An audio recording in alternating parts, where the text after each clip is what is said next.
What happens when you pray for a miracle and you believe you're going to get one? Not hope for one, not wish for one, but believe. That kind of belief settles in your bones. It moves in your muscles. It's part of the heartbeat that you have.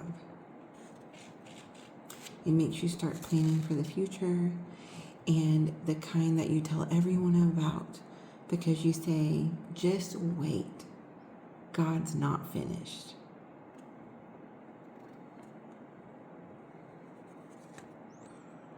What happens when the miracle looks like it's happening, but then it doesn't? Because there was a time in my life when I believed exactly that deeply. We leave off episode 2 with a familiarity that I am not proud of having. The smell of a hospital, the clicking of your shoes on the tile floor, the beeping all around you, and the unbelievable deniability of reality. You walk down the hall, and in this moment, it seems like here we go again, another hospital visit. We just spent time feeling a little worried, a little scared, not really sure what was coming next. My mother decided to go to the doctor because her foot was a little weird. We're going to get it checked. They admit her. We're in the hospital again. Now, a little bit before that we didn't mention in the previous episode, she had been diagnosed with low iron and also breast cancer. She did not want to do treatments for that, but we were focused more on why is my foot strange and why do my legs hurt so bad all the time. So here we are as a family, my dad, my sister, myself, my mother. She's in the hospital. She gets a typical MRI scan with dye so we can see what is happening, because it doesn't appear to be an infection. And we wait in a small hospital room, talking, laughing, dreaming about the future. What are we going to do next? When they fix this problem, where are we going to go? And they decide, we think that we can put a stent in the veins. Unfortunately, that was something that had happened with her brother, so nobody thought that was weird, and we're like, oh, finally, a breakthrough. She'll heal from this and it'll be better. And then they come back and tell us we can't do the stent. Now, for a brief moment, I wish I could tell you that this is where the miracle took place. And maybe I believed it for a little while that this was where the miracle was going to take place. It unfortunately didn't flow in that way.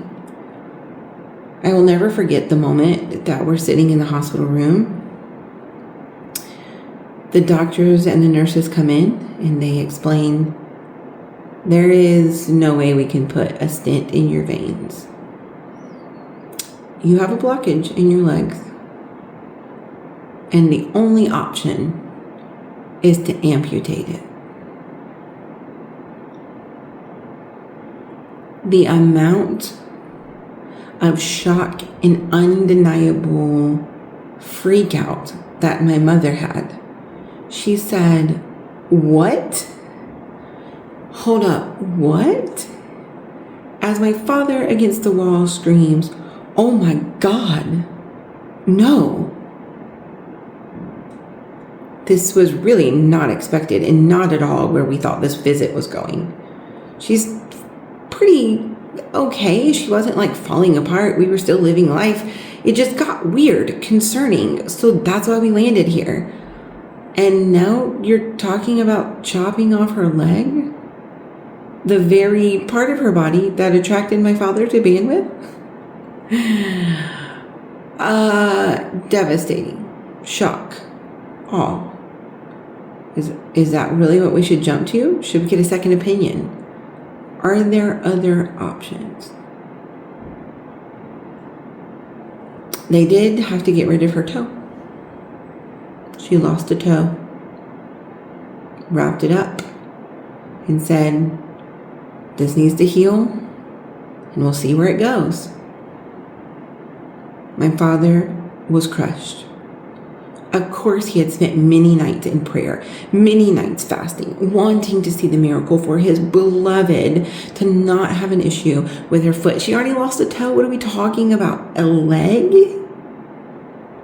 We are just a normal, faith-believing Pentecostal family. What? Now, I know there's probably many of you out there saying this is not that devastating. And there's probably many of you who have had amputated limbs in situations that's happened. And I understand that that is sometimes the only choice. And that is part of life, unfortunately. Our bodies are not meant to live forever. But in that moment when it was hitting home for us personally, it was the most devastating situation we could have been listening to, because what do you mean? My sister couldn't deal with it. She takes a walk in the hallways. My father is about to lose his ever-living mind. He decides he's going to go take a walk in the hallways. And we are just sitting in the room, me and my mother. And I'm not saying anything. One thing about me when my parents were alive is it was my responsibility to be strong, to be logical, and to keep the peace. When any piece of that 4-point square of our family was weak, shaky, or possibly breaking, it was me who should hold it together. At least that's how I felt, and that's how I was raised most of my life.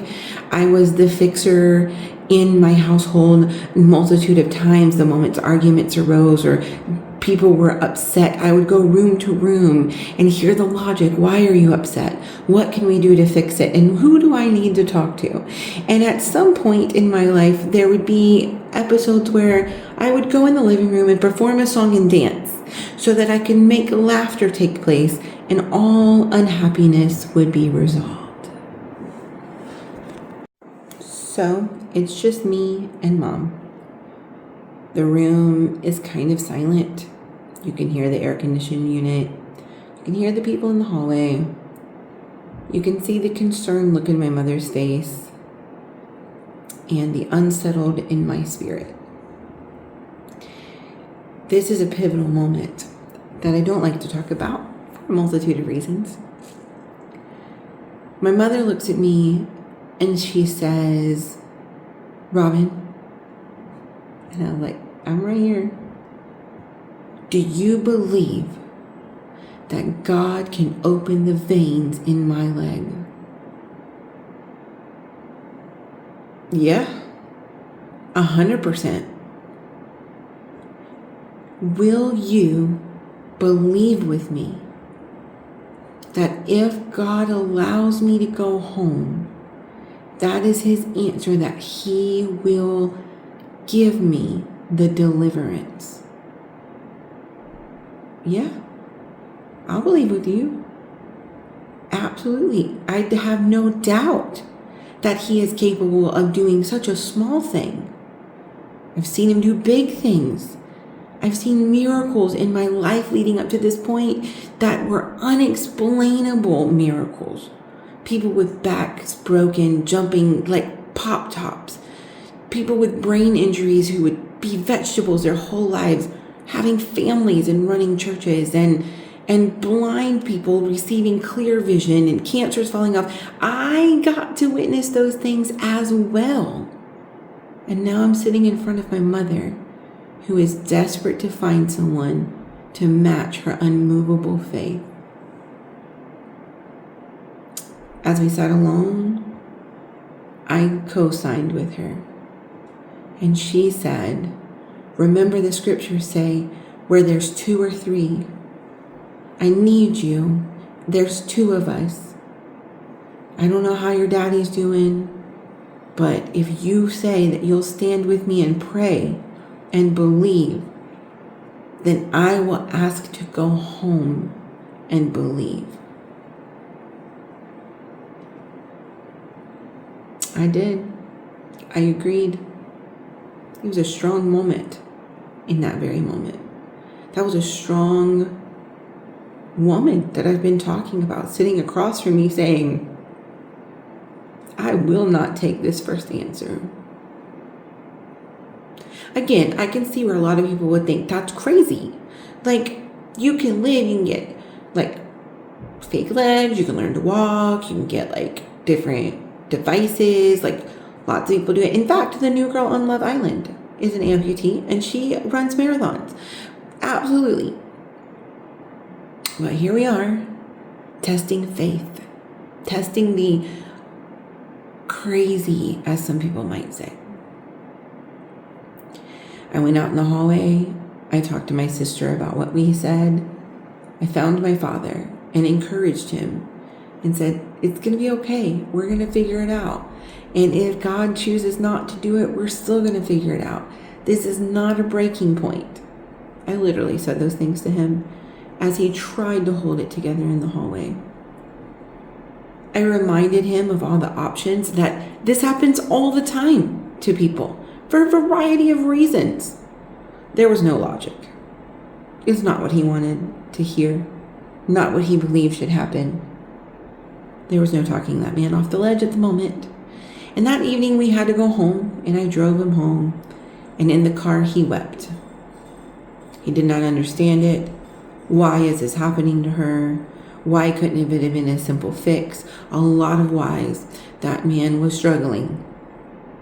I had the same questions. Could I express them? Could I face them? Could I live in them? No, I couldn't. That was not the time or place for me to deal with how I felt or what I thought. Or even if I doubted that believing that this miraculous thing could happen, none of that could be spoken of in that moment. I drove him home. We talked to Mom. He spent hours in the bedroom crying, praying.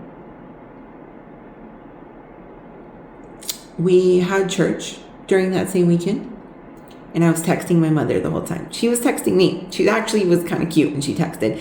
I saved them until recently, like about a year ago. My phone died, and I lost all those text messages. And talk about weeping. I wept then, probably pent up from years. But she was texting me a lot, and she was texting, I'm going to ask the doctor today if they'll let me go home. Just pray. Just keep praying and believing with me that if they let me go home, we know that that's the sign.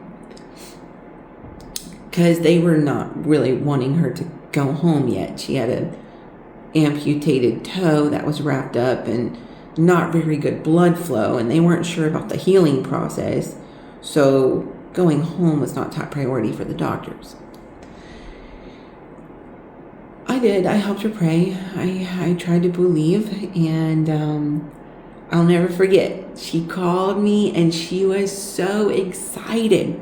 She said, "You'll never believe it, or maybe you will." And I was like, "What?" He said, "Yes." He said, "I could go home if I'm willing to take the antibiotics, and they're going to send me home, and I'm willing to do all the things, and we just have to make sure somebody comes to check to make sure my toe's healing." And God answered prayer already. This is a good sign. She was so excited, and I was too. It was turning around. It was turning around. I was so happy for her. I was so happy for me. Oh my gosh, my dad's love was coming back home. It finally looked like God was answering the prayer. I wonder how many of us listening to this today have taken a pause in the storm as the end of the storm. Going home was amazing. I picked her up, drove her home. We had a lot of instructions. At home IV antibiotics, lots of work. I have to be honest and real in this very moment. An honesty that I don't know that I really have ever told anyone. And this is going to be a first. I drove her home that day. She was excited and hopeful and ready to heal and ready to get back and ready to get into church and tell everyone what God had done for her. But something inside of me was broken. And I got home with hopefulness in her spirit and a grieving in mine. I could not understand it. I was grieving. They were home. They were starting antibiotics. But I couldn't do it. I just felt angry and gross and sad. And so my sister had to do it all. Now, I was my mother's best friend. And I literally checked out.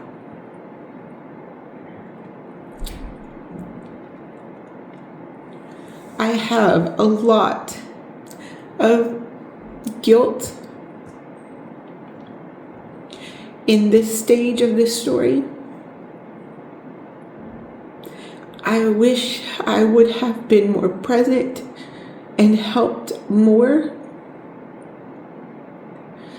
But once she got home, it was just a couple days before she started swelling, before her skin got weak. We had to wrap her arms because they were swelling fluid so bad. And she got to a point she couldn't get up. I'll never forget one of the Saturdays Dad and I tried to get out of the house because it was 24 hours of watching her fight, believe, and yet decline. So we got out of the house on a Saturday. We were gone maybe an hour. My sister called and said, I can't get her out of the chair. And so we had to turn around and come back because she couldn't get up herself and my sister wasn't strong enough to do it. We were fighting. My sister did all the medical things she could possibly do. She learned how to do at-home antibiotics, IVs, change bandages. I looked up the best foods for healing. We changed diets. We were there, rotating 24/7. My father didn't even go to work. He stayed home with her all day long and struggled.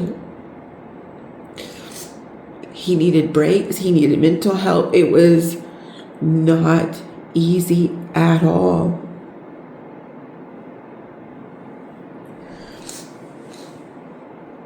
And I told, we were probably 2 weeks in of this journey. And I told my sister one day, I went outside and I said, I don't understand this. I feel like I'm grieving her death even though she's here. I am in deep grief while I'm trying to believe. The weeks had passed and it got harder than we could handle. And we realized, unfortunately, she had to go back to the hospital. Again, we were very hopeful that going back to the hospital would be the right answer, even though I hated it. Still to this day, I have PTSD when it comes to hospital visits. I struggle with that a lot. But she went back. End of December, we made it through Christmas together, even though all the pictures are horrific.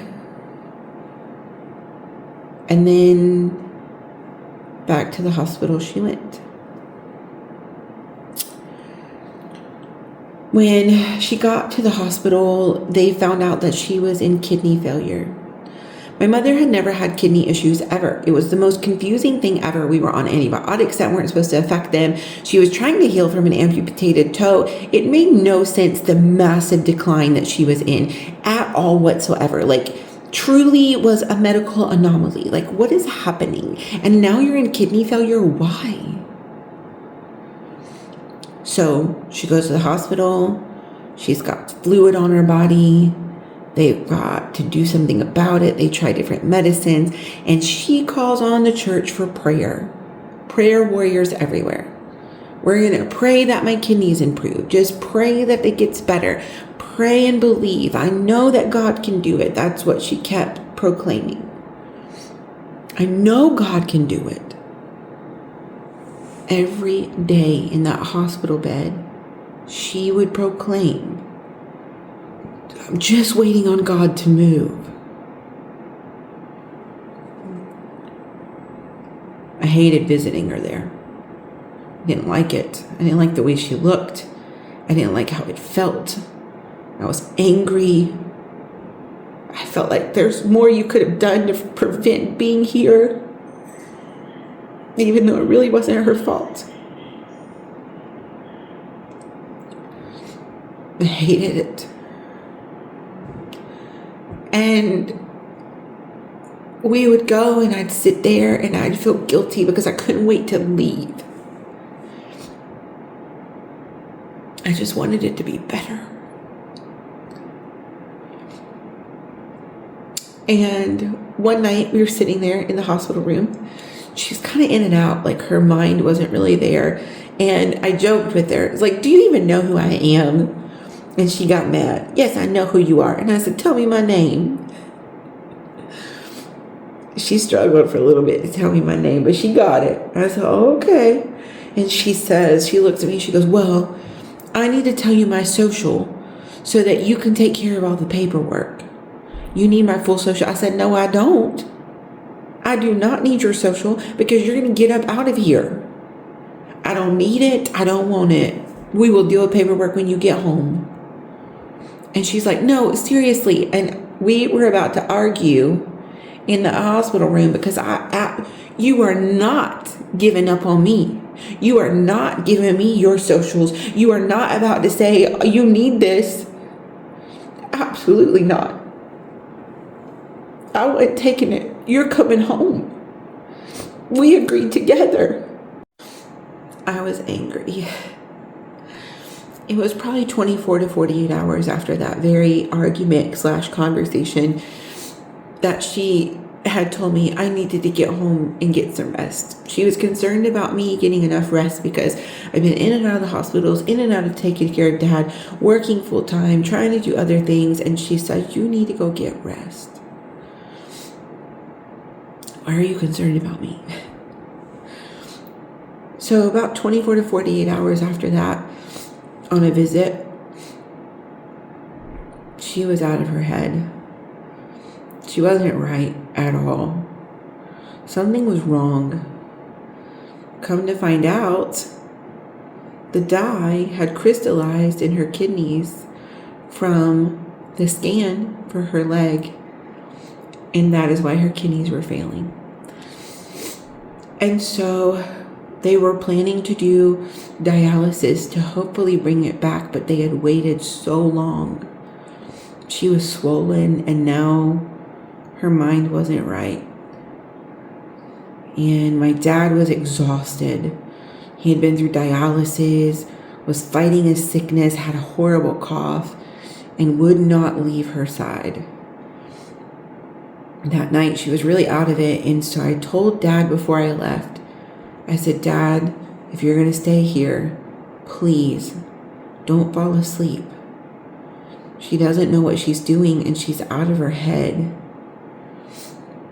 Again, a moment of huge regret. I wish I had never said that to him. The next morning, I go to work. And while I'm at work, sitting at my desk, it's early, my dad calls. I pick up the phone, and he can barely breathe. And the only thing that comes out of his mouth is, Robin, I've messed up. I screwed up. I screwed up. And my gut drops. What, Dad, calm down. What are you talking about? I screwed up. I went to sleep. I went to sleep. I'm like, backtrack. What are you talking about? I am gutted. The moment I heard his voice, I knew, not logically, but my insides knew. He'd accidentally fallen asleep. My mother had a moment. She didn't know what was happening. A tragedy took place and she was bleeding to death. That's the scene that he woke up to while he screamed for the nurses, the doctors, to save her. They had gotten her kind of stable. That's when he called me. And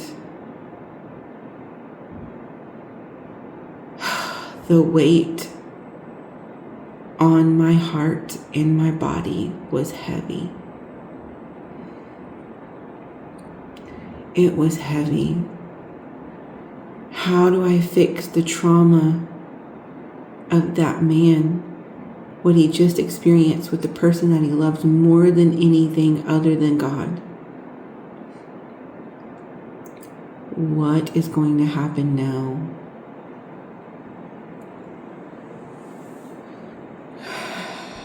I tried to make it through the day because I didn't want to go to the hospital. That sounds probably absolutely horrible because I know deep down in my heart it feels horrible. I should have went to the hospital. I should have been with him and I should have spoken to her. I avoided. I felt like I couldn't fix it. I don't know how many of you listening to me has been through trauma in your life and you just default to avoidance because you can't control the outcome. It was lunchtime. I can tell you exactly where I was. I was sitting inside of a Nuke's having lunch with a friend, and my cousin called. You need to get to the hospital. It's your mama. And I said, in the most driest, unemotional tone, is she dead already? There was a great pause. You need to hurry. You need to hurry. Well, okay. I hang up the phone. I look to my friend. Mom's dead. And he's like, what? And I was like, not yet, but she will be. And he's like, oh my God. This is an example of probably an emotional and mental break that I was going through.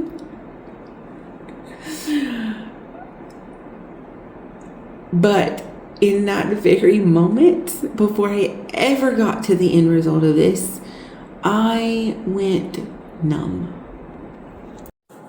When I finally arrived at the hospital, I did take my sweet time to get there. Not gonna lie about that. I did. I took my sweet time to get there. And when I arrived, people were together and my cousin comes out with this shaking of his head. And I was like, okay. I called my best friend and I said, she answered. I said, hey, I just want to let you know Mom's dead. I'm going to just go in there really quick, but I'm just giving you a heads up. We'll talk about it later. And she goes, what? And I was like, yeah, she died today. But I'll tell you more about it later. And I walked in the room where she laid, where my father sat next to her body. And I was in business mode. This traumatic earthquake had taken place in the core of our home. The foundation of everything that we were had just been shaken to the breaking point. And now it is my place, as it had always been, to hold it together with whatever fragment I could. And I was going to need to be responsible. So I walked in that room, looked at her there, and grabbed my father while he wept. I held on to him tight, And he apologized again, and I said, "It's not your fault." It wasn't his fault. Yes, he fell asleep. I should have never told him not to. It was not his responsibility. She's in a hospital. I held him while he cried. My cousin's wife looked like, what in the world? Because I had no open reactions. I met with the hospital crew. I signed papers. What do we need to do? What happens next? Where do I need to send her body? What do we need to do from there? Who do I need to call? What are the phone numbers? What do we do with the clothes? How much time do we have? That's what I was doing. At a little desk outside of the door, inside the room at a little desk. I gathered all of her belongings to make sure they were together. Gathered Dad's belongings. Gathered Dad.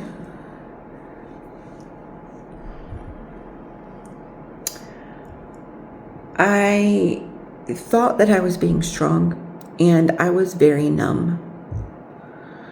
We stayed until the very last minute. They had to move her as precautions or to the morgue or whatever the case may be. And we waited until the very end because my dad had never been apart from her. And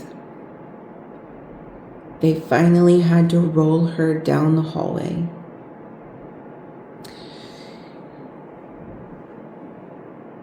As they were rolling her down the hallway, Dad was walking next to her. 52 years together by her side. And for the first time, he's going to have to walk away for the last time. As I watched them roll my mother down the hallway, away from my father, I thought, the earthquake has done its damage. And now we pick up the pieces. This is the worst thing that could have happened to our family.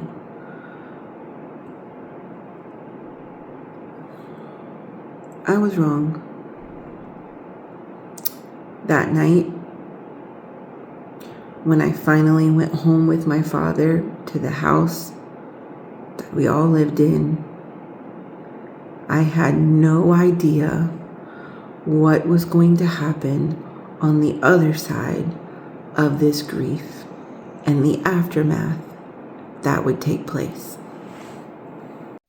Have you ever walked inside of a house after a loved one has passed away?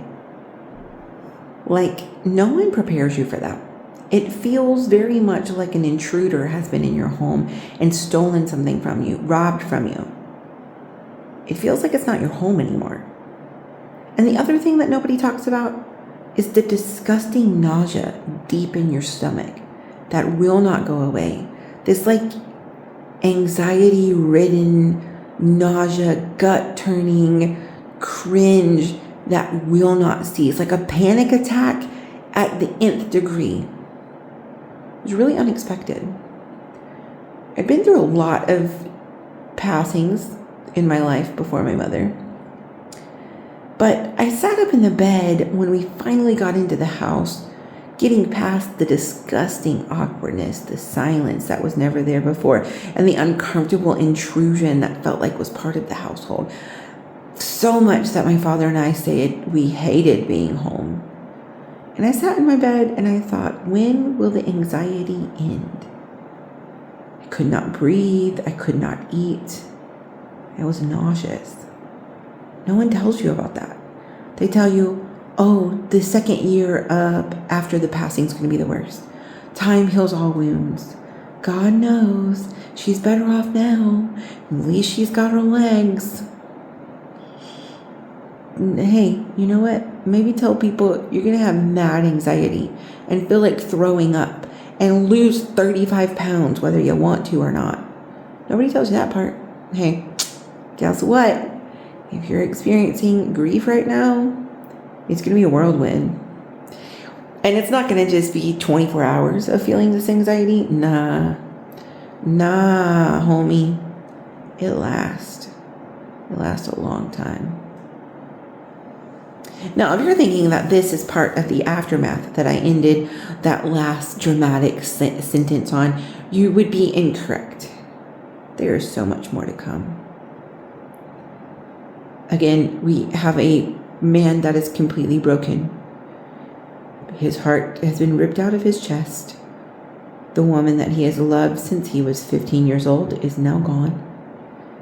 The prayer that he thought would be answered wasn't in the way that he wanted. He's uncomfortable in his own house, uncomfortable in his own skin. And here I am saying, I must keep him alive.